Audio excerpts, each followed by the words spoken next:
सुबह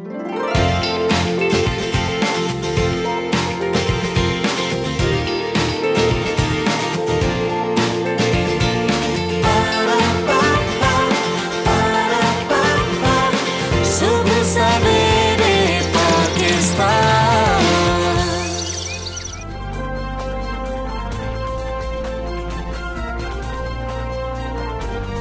बिस्मिल्लाहिर्रहमानिर्रहीम, अस्सलामु अलैकुम, गुड मॉर्निंग, वेलकम टू सुबह सवेरे पाकिस्तान। मैं हूं हमजा तारा और मैं हूं आपके साथ सैयदा इकरा बुखारी। उम्मीद करते हैं आप सब खैरियत से होंगे और आप तमाम देखने वालों को जुम्मा मुबारक और आज का दिन आपके लिए खैर बरकत और सलामती वाला हो। अच्छा हाँ, जिस तरह से हम लोग अक्सर आ रहे थे ना, आज भी मैं जैसे आ रही थी तो मैंने एक चीज़ देखी तो मैंने सोचा कि मैं आप लोगों के साथ भी शेयर करूं।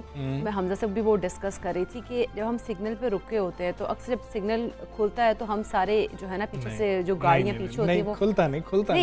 अभी तो येलो लाइट होती है और हम मतलब हॉर्न पे हॉर्न जो है ना वो बजाना शुरू कर देते हैं। खुलना तो उसमें अभी एक सेकंड बाद जाके अभी एक सेकंड बाद खुलना होता है, लेकिन हम येलो पे ही बहुत ज़्यादा हॉर्न बजाना शुरू कर देते हैं और मतलब इस तरह की हरकतें अक्सर हो रही होती है, देखिए आप लोगों ने भी। लेकिन आज मैंने एक बहुत ही ज़बरदस्त चीज़ देखी और मैंने सोचा कि शेयर भी करना वो बहुत ज़्यादा ज़रूरी है, क्योंकि सिग्नल खुला था और हमजा गाड़ी के आगे एक पपी आ गया, ठीक है, और वो गाड़ी वाला रुक गया कि जब वो मतलब जाएगा तो फिर वो गाड़ी चलाएगा। तो इसके मैंने वो वाली एटीट्यूड नहीं देखा कि जो हॉर्न वगैरह बजा रहे थे ना, वो वाला एटीट्यूड बिल्कुल भी नहीं देखा, क्योंकि वहाँ से एक बाइक वाला भी साथ था, वो आया, उसने उस पपी को हटाने की कोशिश की क्योंकि वो उससे गाड़ी के आगे खेलने लग गया था। तो बाइक वाला आया, उसने उसको आराम से हटाने की कोशिश की, वो आराम से हटा, फिर वो मतलब सिग्नल तब तक बंद हो चुका था। अच्छा। और हाँ, लेकिन उन्होंने कोई इस तरह की जल्दी नहीं दिखाई कि सिग्नल बंद हो रहा है तो हम इसको नीचे देखे तो चले जाए, ऐसा बिल्कुल भी नहीं देखा। तो ये मतलब एक अच्छी चीज़ थी जो कि उन्होंने एक जानवर के लिए किया ऐसे। और मतलब हम इंसान अगर हम अपने आप को देखें तो हम एक दूसरे को मतलब हम कि भाई ये निकल जाए, हम जब बस जल्दी से निकल जाए। हम पीछे वाले जो है ना इतने बेसब्री का मुजाहरा कर रहे होते हैं और हम लोग हॉर्न पे हॉर्न बजा रहे होते हैं, तो ऐसे हरकतें नहीं करनी चाहिए। अक्सर ऐसा होता है किसी की गाड़ी भी बंद हो जाती है ना, तो हम उस पर गुस्सा कर रहे होते हैं, जैसे उस बेचारे ने जानबूझ के बंद किया। वो क्यों चाहेगा, वो तो बेचारा अगले अपने 2 घंटे के बारे में सोच रहा होता है कि वो जो 2 घंटे मजीद उसके शायद जाया हो जाएंगे गाड़ी खराब हो जाने की वजह से। हम उस पर गुस्सा कर रहे होते हैं कि ये पता नहीं क्या कर रहा है, इसको पता नहीं है कि कैसे गाड़ी। बहुत दफा देखे गाड़ी बीच में अगर किसी की खराब हो गई है तो उसको कोसना शुरू करता है हर कोई, वो उसने जानबूझ के की है, खराब की है। तो ये ऊपर से फर्स्ट लेन में होना तो और लोग बोल रहे थे कि फर्स्ट लेन में तुम्हें नहीं पता, फर्स्ट लेन में तो हाई स्पीड पर तुम खराब गाड़ी लेके इधर आ गए। अरे पूछो, उसको तो नहीं पता सडन एकदम गाड़ी खराब हुई है। तो वो किसी के साथ भी ऐसा हो सकता है। तो ये अच्छी बात है, थोड़ा सा सब्र का मुजाहरा करना चाहिए। वैसे तो हम सारों को इतनी जल्दी होती है और पूरी कौम इतनी जल्दी में है कि पहुंचना वक्त से पहले ही मतलब चाह रहे होते हैं कहीं पर कि जी कैसे हमें सड़क पे लग रहा होता है, लेकिन पहुंचते हर जगह हम देर से ही हैं, क्योंकि भाई हम घर से देर से निकलते हैं ना, हमारा वो टाइम ठीक नहीं है घर से बाहर निकलने का। हम वो कहते हैं हम लोग एंड टाइम पे 10 बजे का टाइम होगा ना कहीं पहुंचने का, तो हम माशाल्लाह 10 बजे घर से निकल रहे होंगे, तो फिर हमें सड़कों पर तो 10 बजे के भी बाद निकल रहे होते हैं ना, और फोन पे हम कह रहे होते हैं बस पहुंच गया, चौक पे हूँ, बस ये पहुंच गया, गली के बस ये एंटर हो रहा हूँ, बस मैं दरवाजा खोलो, बस यही कुछ हो रहा होता है। लेकिन इस तरह की जो चीजें ना वो नहीं होनी चाहिए। आप टाइम से घर से पहले निकल आए तो फिर ताकि इतनी ज्यादा जल्दी भी ना करें आप फिर, और रास्ते में भी इस तरह के फिर एटीट्यूड जो होता है ना गुस्से वाला वो नहीं होगा आपको। जब आप घर से ही टाइम से निकले होंगे, टाइम होगा पास, तो फिर आप में सब्र खुद ब खुद ही आज तक यार टाइम है। अच्छा कोई बात नहीं यार, इट्स ओके, कोई बात नहीं। और वो हॉर्न पे हॉर्न जो है वो वाला मामला नहीं होगा। बड़ी अच्छी बात, लोगों ने अच्छा काम किया। ऐसी वैसे हम बातें जो है ना जब बात कर रहे होते हैं तो वेस्ट की बात कर रहे होते हैं, ये तो सिर्फ वेस्ट में अच्छी बातें हो रही होती हैं। हमारे अपने माशरे में बड़ी अच्छी बातें हैं, अच्छी मिसालें हैं, अच्छे लोग मौजूद हैं। जिस तरह से इकरा ने आज देखा और वो आंखों देखा हाल बयान किया है, इस तरह अपने इर्द गिर्द पॉजिटिव चीज़ों को देखें, उनको अप्रिशिएट भी लाजमी तौर पर करें। तो चलें जी, बात करेंगे फाइज़र वैक्सीन के हवाले से और बच्चों से रिलेटेड मामला है ये। तो FDA ने 5 से 11 साल के बच्चों को फाइज़र वैक्सीन लगाने की हिमायत कर दी है। अमेरिका के महकमा सेहत की जानिब से 5 से 11 साल तक की उम्र के बच्चों को कोरोना वैक्सीन लगाने का फैसला करते हुए हिकमत अमली जो है वो तैयार की गई थी और FDA ने ये फैसला कसरत राय से किया। बिल्कुल, माहिरीन के मुताबिक बच्चों के लिए फाइज़र वैक्सीन की अफादियत नुकसान से कहीं ज़्यादा है। फाइज़र ने 5 से 11 साल के बच्चों की वैक्सीनेशन के लिए गुज़श्ता माह ट्रायल्स जमा कराने के बाद इसके इस्तेमाल की इजाज़त मांगी थी, जिस पर माहिरीन के 2 पैनल्स ने बहस करने का ऐलान भी किया था। और अब हम इसी हवाले से बातचीत भी करेंगे। हमारे साथ मौजूद हैं अमेरिका में मौजूद रहते डॉक्टर सैयद मज़हर अहमद साहब। अस्सलाम वालेकुम, गुड मॉर्निंग डॉक्टर साहब। अमेरिका में फाइज़र वैक्सीन 5 से 11 साल तक बच्चों को लगाने की इजाज़त मिलना, आप समझते हैं कि बाकी दुनिया के लिए बहुत अच्छा या अहम फैसला है कोई? जी, ये तो पूरी दुनिया के लिए अहम है। हुआ ये है कि अमेरिका में पिछले साल तक हमें बच्चों में कोविड नहीं नजर आ रहा था, तो इसलिए इतनी फिक्र नहीं थी किसी को। इस साल ये जो डेल्टा वेरिएंट निकला है, इससे ये हुआ है कि हमने देखा है कि बच्चों में भी ये ज़्यादा होने लगा है कोविड, और काफ़ी तेज़ी से बढ़ा है एक्चुअली इस साल। और उसमें कुछ अमवात भी हुई हैं, कम हुई हैं लेकिन फिर भी हुई हैं। तो दो खतरे थे हमारे लिए। एक ये था कि बच्चों में फैल रहा है, ऑफ कोर्स वो बहुत इम्पोर्टेंट चीज़ है, लेकिन दूसरी एक और बात ये भी थी कि बच्चों में अगर फैल रहा है तो बच्चों से फिर बड़ों में, बुजुर्गों में भी फैल सकता है। तो इस वजह से यहाँ इन्होंने ये रोल आउट करने का फैसला किया है। अभी फॉर्मल अप्रूवल नहीं मिला है, ये जो इनिशियल ये अभी मिला है अप्रूवल, ये FDA के थ्रू मिला है, लेकिन एक और भी इदारा है CDC, वो अगले हफ्ते डिसाइड करेगा। वो जब डिसाइड करेंगे उसके बाद फिर वैक्सीन लगना शुरू हो जाएगी। इसमें एक तो ये बात है कि बच्चों को हम बचाने की कोशिश कर रहे हैं कोविड से, लेकिन इसमें दूसरा एक मसला जो पूरी दुनिया के लिए होगा वो ये होगा कि ये वैक्सीन की सप्लाई अफेक्ट करेगा। ठीक है।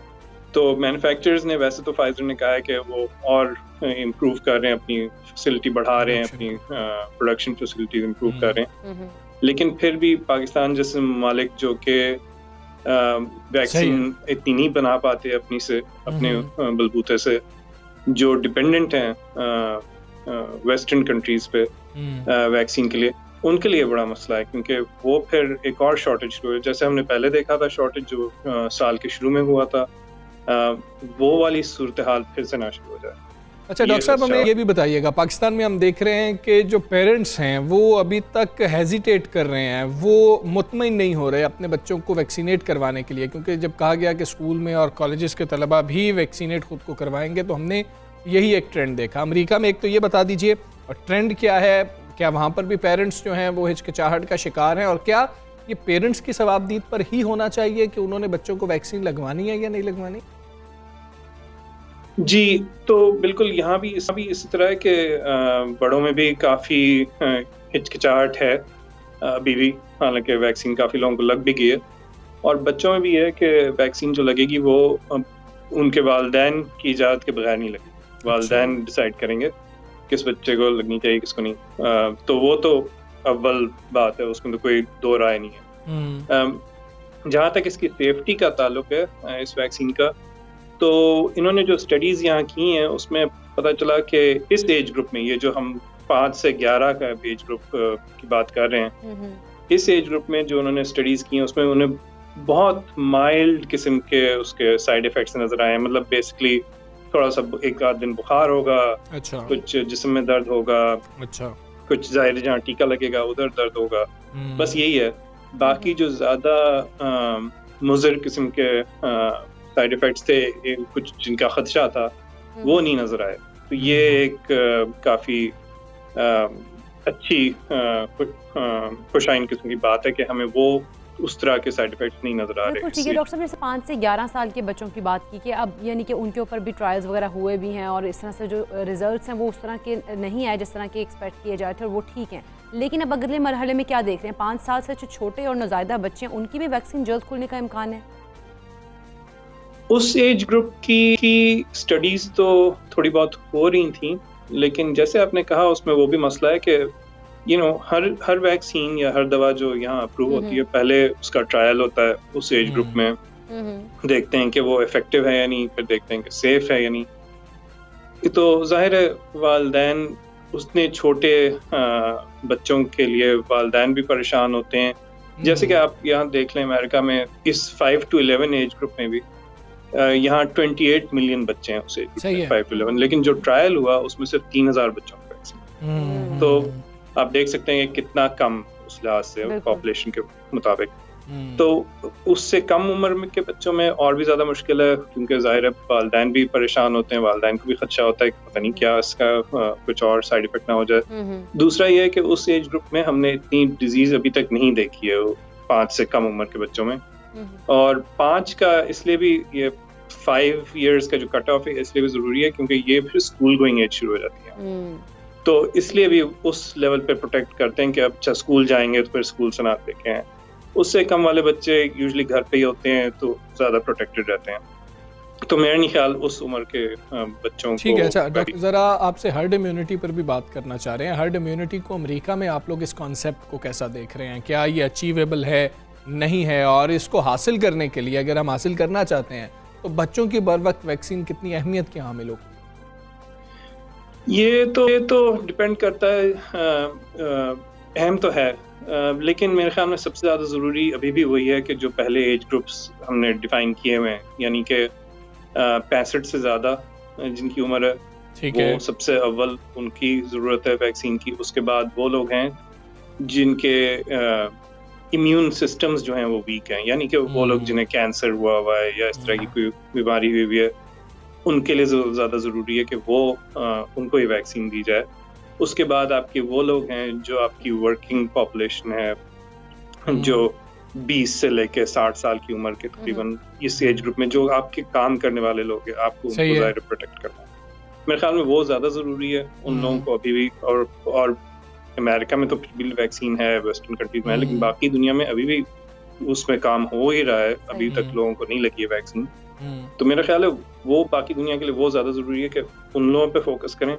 उनमें हमें पता है कि डिजीज़ भी ज़्यादा होती है, उसमें उसके डिजीज़ के नतीजे भी अच्छे नहीं होते, यानी कि डेथ भी हो जाती है और काफ़ी उसके नुकसानात होते हैं, फिर लॉकडाउन शुरू हो जाते हैं, ये सारा मसला होता है। इस एज ग्रुप के लिए मेरे ख्याल में अभी जो है इतनी ज़्यादा परेशानी की बात नहीं है, लेकिन हाँ एक वक्त आएगा, क्योंकि हमें कोविड लग रहा है जैसा कि अब के ये ख़त्म होने वाली चीज़ नहीं, ये चलती रहेगी जैसे बाकी इस तरह के वायरल इन्फेक्शन, इन्फ्लुएंजा वगैरह, उस तरह ये प्रॉब्ली चलता रहेगा। तो इसमें जो है हमें ये देखना होगा कि एक वक्त आएगा जब हमें इस पॉपुलेशन को भी पूरी दुनिया में उनको वैक्सीन लगानी ही पड़ेगी, ताकि एक चलता रहे हमारा, दुनिया चलती रहे, वरना यही लॉकडाउन और यही सब चलता रहेगा सिलसिला।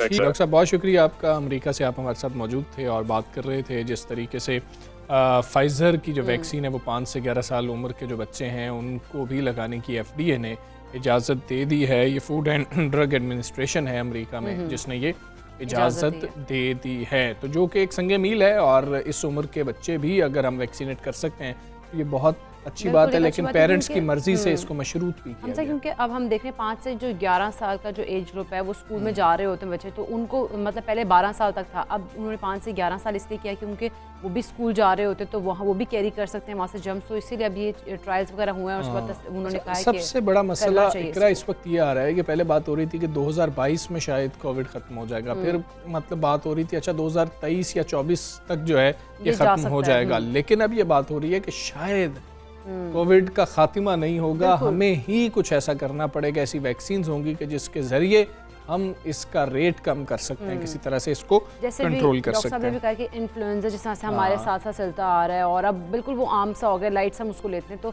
उस तरह से अब जो है कोविड भी हमारी लाइफ के साथ साथ ही वो कह रहे हैं कि चल सकता है। और तो शायद बच्चों की पैदाइश जब होती है उसके बाद जो उनका वैक्सीनेशन प्रोसेस होता है उसके अंदर भी शायद इस वैक्सीन को ऐड कर दिया जाए। खैर देखेंगे, जब पाकिस्तान में भी इजाज़त मिलती है तो आपको फिर भी बताएंगे। अभी हम आगे चलते हैं। आज बहुत अहम दिन मनाया जा रहा है, एक ऐसी चीज़ का दिन मनाया जा रहा है कि जिसके बगैर आज हम लोग जिंदा नहीं रह सकते हैं। बिल्कुल, हमारा गुजारा ही नहीं है इसके बगैर आजकल। नहीं, पानी का आलमी दिन नहीं है, अगर आप समझ रहे हैं कि जी कि नहीं वो नहीं है, गंदम का भी नहीं है। अच्छा हाँ, इकरा ने जल्दी बता दिया थोड़ा सा। इंटरनेट का आलमी दिन आज मनाया जा रहा है जिसके बगैर आप सोच सकते हैं अपनी जिंदगी कैसी होगी। बिल्कुल ऐसे ही है, हम लोग सोच भी नहीं रहे होते हैं कि हम इसके बगैर जो है वो रह भी सकते हैं। तो इंटरनेट जो है वो बहुत ज़्यादा अब हर एक की ही लाइफ का एक ज़रूरी हिस्सा है। खास तौर पर अगर हम बात करें बच्चों की पढ़ाई के अंदर हम देखें तो वो उसमें बहुत अहम किरदार है। तो ये दिन जो है पहला इलेक्ट्रॉनिक पैगाम भेजने की निशानी भी है जो 1969 में एक कंप्यूटर से दूसरे कंप्यूटर में मुंतकिल हुआ था, और ये कारनामा यूनिवर्सिटी ऑफ कैलिफोर्निया के एक तालिब इल्म चार्ली क्लाइन ने सर अंजाम दिया था। हमसा हाँ जी, और पाकिस्तान के हवाले से बात करें तो इंटरनेट दुनिया के तरक्की याफ्ता ममालिक के बरक्स कहीं ताख़ीर से आया था, और आम सार्फिन के लिए इंटरनेट 1993 में अक़वाम मुत्तहिदा के तरक्याती प्रोग्राम UNDP की फंडिंग से एक प्रोजेक्ट के तौर पर आया था। हमें तो अभी भी याद है, कार्ड लिया करते थे, उसके थ्रू किया करते थे, फिर आपने फ़ोन नहीं उठाना होता था, जो लैंडलाइन होता था वो कट जाता था, बड़ी मुश्किलात थी। आज तो पता ही नहीं है ना कि भाई ये तो बड़ा आसान पर हो गया। आवर के लिहाज से होता था ना, वो कार्ड में भी इस तरह से चीज़ें होती थी, तो वो काफ़ी वो इस तरह से चीज़ें थी। लेकिन आज पाकिस्तान इंटरनेट अगर कनेक्टिविटी की बात करें तो उसके हिसाब से दुनिया के सफ़े अव्वल के ममालिक में शामिल है। और पाकिस्तान टेलीकम्युनिकेशन अथॉरिटी के मुताबिक पाकिस्तान में 10 करोड़ 20 लाख के करीब अफराद 3G और 4G इंटरनेट जो है वो इस्तेमाल करते हैं। और एक अंदाजे के मुताबिक पाकिस्तान में इंटरनेट इस्तेमाल करने वाले अफराद की तादाद 46 से लेकर 49% के दरमियान है। आज पाकिस्तान IT सेक्टर में नुमायां तरक्की कर रहा है। रवा माली साल IT शोबे की बरामदात भी $600 मिलियन रही हैं। इंटरनेट का आलमी दिन है, सहूलियात क्या हैं, इस सारी चीज़ों पर बात करेंगे। IT एक्सपर्ट और साबिक सदर पाशा बुरकान सईद साहब हमारे साथ मौजूद है। बुरकान साहब अस्सलाम वालेकुम, गुड मॉर्निंग। बुरकान साहब, बड़ा अहम दिन है आज। जिस तरह से हम पहले मजाक में बात कर रहे थे कि हम तो अब शायद अपनी ज़िंदगी का तसव्वुर भी नहीं कर सकते हैं कि इंटरनेट के बगैर। अब हम थोड़ा सा कंपैरिजन करते हैं, आप एक्सपर्ट हैं, आप हमें थोड़ा सा बताएं कि पाकिस्तान में इंटरनेट की क्वालिटी और वेस्ट में हम इंटरनेट की क्वालिटी की बात करें तो कितना बड़ा फ़र्क है अभी भी। अस्सलाम वालेकुम जी, थैंक यू वेरी मच। बड़ा इंपॉर्टेंट सवाल है। आई थिंक पहले तो मैं ये बात करना चाहूँगा कि इंटरनेट जो है वो आजकल एक बेसिक राइट है और इंटरनेट जो है वो एम्पावरमेंट करता है लोगों की। सो जिसके पास इंटरनेट है और डिवाइस है, जब आप उसको ये दो चीज़ें दे देते हैं तो आप उसको एक बड़े ज़बरदस्त तरीके से एम्पावर कर सकते हैं, क्योंकि जैसे ही उसके पास ये दो चीज़ें आती हैं वो सीख भी सकता है, सिखा भी सकता है ऑनलाइन जाके, और वो काम भी कर सकता है और कारोबार भी कर सकता है। ये तो है जी इंटरनेट की बेसिक। और इंटरनेट की अगर आप क्वालिटी की बात करें, क्वालिटी पे हमारे हालात कोई इतने अच्छे नहीं हैं। हम कोई इंटरनेशनल 91 नंबर पे 120 नंबर कंट्रीज में से रैंक करते हैं, ठीक है, इंटरनेट की क्वालिटी के मामले में। हम 5G की बातें तो कर रहे हैं, लेकिन हमारे मुल्क में जो टावर्स हैं, जो टावर होता है जो कि इंटरनेट प्रोवाइड करता है 3G 4G का, वो सिर्फ शायद 15-20% जो है, मैंने एग्जैक्ट फिगर आज मंगवाई थी, मेरे पास पिछले साल की फिगर थी। अच्छा। वो सिर्फ शायद 15-20% जो हैं वो कनेक्टेड हैं फाइबर के साथ। अच्छा, इसका मतलब है कि आपके टावर ही जो हैं जो आपको इंटरनेट प्रोवाइड कर रहे हैं दूर दराज के इलाकों में, वो ही फाइबर के साथ कनेक्टेड नहीं है, जिससे आपको बहुत क्वालिटी इंटरनेट मिलता है। PTA ने जो स्टैंडर्ड रखा हुआ है 3G का, अब आपको, अगर आप अभी आपकी को होस्ट बात करी थी, वो पुराने मॉडेम होते थे जो हम यूज करते थे इंटरनेट से कनेक्टिविटी के लिए, 256K उसकी स्पीड होती थी। तो आप सरप्राइज होंगे कि जो ये अभी हमारा इंटरनेट का पाकिस्तान में स्टैंडर्ड है वो 256K है by PTA internet in 3G to the companies. यानी कि अगर कोई मोबाइल टेलीकॉम कंपनी 256K की स्पीड आपको 3G पे देती है तो इट इज कंसिडर्ड 3G। आपको पता है आजकल वॉइस कॉल, वीडियो कॉल भी एटलीस्ट 2 Mbps पर सेकंड हो, Mbps पर सेकंड हो, तो उस पे होती है। तो ये हमारी IT इंडस्ट्री की भी रिक्वेस्ट थी गवर्नमेंट से कि PTA को कहा जाए कि ये एटलीस्ट 4 MB किया जाए, ताकि क्वालिटी ऑफ इंटरनेट, इसलिए आप देखते हैं कि बहुत सारे में आपको 3G और 4G भी नहीं मिलता। अच्छा, ठीक है बुरकान साहब, यहाँ पर एक मैं सवाल भी करना चाहूँगा। आम आदमी ये सोचता है कि जिसका कोई रोज़गार शायद वाबस्ता नहीं है नेट के साथ, वो कहता है चलो नेट आ तो रहा है ना, यही बड़ी गनीमत है कि हमारे मोबाइल में नेट आ रहा है। यहाँ पर नेट आना और बेहतर क्वालिटी का नेट आना, इसमें फ़र्क क्या है और ये फ़र्क होना क्यों ज़रूरी है और इससे मईशत पर क्या असरात पड़ते हैं? देखिए, फर्स्ट लेवल पे जब आप 3G 4G पे जाते हैं तो 3G और 4G ने असल जो चीज़ एनेबल की है दैट इज़ वीडियो स्ट्रीमिंग। तो वीडियो स्ट्रीमिंग आप देखें इतनी इम्पॉर्टेंट है। मेरा थोड़ा सा दोस्त हैं जो एग्रीकल्चर में काम करते हैं। पाकिस्तान में एग्रीकल्चर में बहुत सारे लोग जो हमारे रूरल एरियाज़ में काम कर रहे हैं, वो इस वक्त बहुत सारे बिजनेसेस कर रहे हैं जो ऐसे पहले कभी पाकिस्तान में नहीं हुए। They are improve their crop. पहले आपको याद होगा PTV पे वो सोना चांदी के प्रोग्राम आते थे और वो एग्रीकल्चर के प्रोग्राम आते थे कि जी कैसे एग्रीकल्चर को इम्प्रूव करना है। अब पीपल डोंट वॉच दैट। लोग जहाँ भी अच्छा इंटरनेट अवेलेबल है वहाँ पे लोग नेट को देख के, यूट्यूब को देख के नए नए कारोबार कर रहे हैं। स्किल एक्विजिशन का बहुत अच्छा तरीका है। मैं कई ऐसे मैकेनिक्स को जानता हूँ जो यूट्यूब देख के अपनी स्किल को इम्प्रूव करते हैं। मेरा एक डेंट था जो यूट्यूब को देख के गाड़ी, उसने अपनी स्किल इतनी जबरदस्त कर कि वो डेंट निकालता था और पता नहीं लगता था कि कहाँ से उसने निकाला है डेंट। सो ये है फर्स्ट स्टेप। अच्छा, इससे भी जब आप नेक्स्ट लेवल इंटरनेट इनेबल करते हैं, जो 4G और 5G पे जाता है, तो 5G पे फिर आपकी सेल्फ ड्राइविंग कार्स आ जाती हैं, और वो फिर एक नेक्स्ट लेवल का रेवोल्यूशन है कि रिमोट सर्जरी आप कर रहे हैं या इस तरह के काम कर रहे हैं। तो ये जो 3G और 4G है, इसको आप देखें कि इस वक्त जितनी भी कंपनीज चल रही हैं ये इसी की वजह से चल रही हैं। और आप देखें कि एक सिर्फ राइड शेयरिंग कंपनी जो है वो पाकिस्तान में कितने लोगों का उसने कारोबार एनेबल कर दिया है। बिल्कुल ऐसे, लेकिन कनेक्टिविटी के जो इश्यूज हैं वो तो उनसे तो आप भी वाकिफ होंगे, लेकिन इन मसाइल का हल कैसे हम निकाल सकते हैं? देखिए, इसमें सबसे बड़ा मसला जो है वो एक तो खैर गवर्नमेंट का इदारा है यूनिवर्सल सर्विस फंड, जो कि जिसका प्राइमरी मैंडेट है कि वो गांव और देहातों तक फाइबर को लेके जाए और इंटरनेट को बेहतर करे जहां पे। अच्छा, वो अच्छा काम करें। उन्होंने पिछले 1 साल में, कोई 2 साल में 31 बिलियन के प्रोजेक्ट्स किए हैं ये करने के लिए। हमें इसको डबल करने की जरूरत है, नंबर 1। नंबर 2 जो है, क्योंकि फाइबर ही असल चीज है जो कि मसला है, और ये फाइबर बिछाना बड़ा एक्सपेंसिव है, तो गवर्नमेंट को हर तरह के इंसेंटिव देने चाहिए कंपनीज को, और उस पर रेगुलेशन भी शायद लानी चाहिए कि वो इंटरनेट की ये जो पेनिट्रेशन है शहरों में, इसकी क्वालिटी को बेहतर करें और क्वालिटी के स्टैंडर्ड को बेहतर करें, और इसमें इनको जो भी बेनिफिट्स दे सकते हैं वो दें ताकि इंटरनेट की क्वालिटी बेहतर हो। और क्योंकि अब मसला ये है कि वो फाइबराइजेशन की कॉस्ट इतनी ज़्यादा है कि आप इतनी इन्वेस्टमेंट कोई करने के लिए तैयार नहीं है, तो हमें इसके लिए कोई नेशनल प्लान बनाना पड़ेगा कि ये फाइबराइजेशन हो, हमारे टावर कनेक्ट हो, ताकि कंपनीज मोटिवेट हों और अपने इंटरनेट को कन्वर्ट करें। और ये जो अभी हमारे मुल्क में लाइसेंस ऑक्शंस होती हैं ब्रॉडबैंड की, और वो जो फेल हो जाती हैं, अब लाइसेंस ऑक्शंस जो हैं वो शायद इतनी एक्सपेंसिव हैं कि उन्हें कोई लेने के लिए तैयार नहीं है। अब अगर हर कंपनी के पास एक्स्ट्रा ब्रॉडबैंड या बैंडविड्थ अवेलेबल होगी तो they will by that option and improve that internet. अब उनके लिए कोई सेंस नहीं बन रही शायद कि वो, मैं उसमें ज्यादा डिटेल्स नहीं जानता कि वो ऑप्शन क्यों नहीं लेते या क्या उसमें वजह है, शायद उनके लिए प्राइस सेंस नहीं बनती। बट आई एम श्योर कि अगर हर एक के पास 2-2 लाइसेंस एक्स्ट्रा होंगे तो अल्टीमेटली क्या होगा, क्योंकि एक बैंडविड्थ में या एक लाइसेंस में वो एक खास अमाउंट से ज्यादा यूजर्स को सर्व ही नहीं कर सकते क्वालिटी का इंटरनेट। तो ये चीजें हमें नेशनल लेवल पे देखनी होंगी। आई थिंक इसमें मिनिस्ट्री ऑफ आईटी को पॉलिसी भी ला रही है, बट आई थिंक हमें शायद कोई टफ डिसीजंस करने होंगे इसकी क्वालिटी बेहतर करने के लिए। जी बिल्कुल ठीक है बुरकान साहब, बहुत शुक्रिया आपका। सबसे से आप बात कर रहे थे, इंटरनेट का आलमी दिन है आज, और अच्छा हम उस पर गुफ्तगू नहीं करना चाह रहे थे कि जी कि इसके नुकसानात क्या हैं, इसके इस्तेमाल के नुकसानात क्या हैं। इसके ऊपर बहुत ज़्यादा बात होती है कि जी कि आप टेक्नोलॉजी का ठीक इस्तेमाल करें तो टेक्नोलॉजी आपके लिए बहुत अच्छी है, अगर आप टेक्नोलॉजी का गलत इस्तेमाल कर रहे हैं तो फिर आपके लिए जो है टेक्नोलॉजी ज़हमत होगी। आपको लगेगा कि जी कि ये तो बहुत बड़ा हमारे साथ, ये तो कोई बहुत बुरी चीज़ है, हमारे साथ हमारा बड़ा नुकसान हो रहा है। लेकिन हमने बात करनी है क्वालिटी पे। एग्जैक्टली क्वालिटी पे बात करनी है। और हमसे ये कि एक हमें फैसिलिटी मिली है, हमने हमारे पे वो है कि हम उसका अच्छा इस्तेमाल करें या फिर हम उसका नेगेटिव इस्तेमाल करें।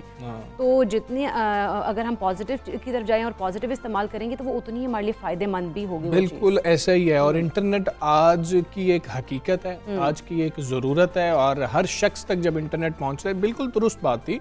आप घरों में कितने हैक्स हैं जो देखते हैं यूट्यूब के ऊपर, और फिर आप कोशिश कर रहे होते हैं कि जो थोड़ा बहुत मसला है उसको दुरुस्त कर लिया जाए। कैसी इन्फॉर्मेशन, आपको कोई भी दुनिया की इन्फॉर्मेशन चाहिए, आपको नहीं पता, आपको उससे मिल जाती है। लड़कियों को ना बहुत ज़्यादा कुकिंग के मसाइल थे ना, उनको हल हो गए, नहीं आते थे, उनके वो हल हो गए। वो जब नहीं तो वो इंटरनेट पे कोई डालती है रेसिपी, यूट्यूब पे डालती है और वो उनको मिल जाती है फौरन, और वो बना लेती है और बड़े अच्छे से बना लेती है। हाँ जी, ऐसे ही। और मैं नाम नहीं लूँगा उन यूट्यूब चैनल्स का, वो मुझे भी याद हो गए हैं। मतलब वो बार बार जो डिस्कशन सुन के ना कि जी कि मैंने फलां से देखी है, फलां की रेसिपी ये है, मतलब वो यूट्यूब चैनल से मुख्तलिफ। तो जी वो लड़कियों के ये वाले मसाइल वाकई हल हो गया लगता है। वैसे मेरा ख्याल है पहले फोन करके अपनी अम्मियों से पूछती थी लड़कियों की ये फलां चीज़ कैसे बनानी, और डांट भी पड़ रही होती थी। तुमने ज़्यादा डाल दिया, तुमने कम डाल दिया, और इन लॉ से वैसे डांट पड़ी थी। लेकिन अब जो चीज़ें बेहतर हो गई वो यूट्यूब से आराम से देख लेती हैं। अच्छा, अब अवेलेबिलिटी का मामला है कि देहात तक इसकी अवेलेबिलिटी होनी चाहिए ताकि वो किसी दौड़ में पीछे ना रहें। और फिर शहरों के अंदर भी आप देख लें तो बड़े मसाइल हैं कि सिग्नल ठीक नहीं आ रही, ये प्रॉब्लम्स हैं, ये प्रॉब्लम भी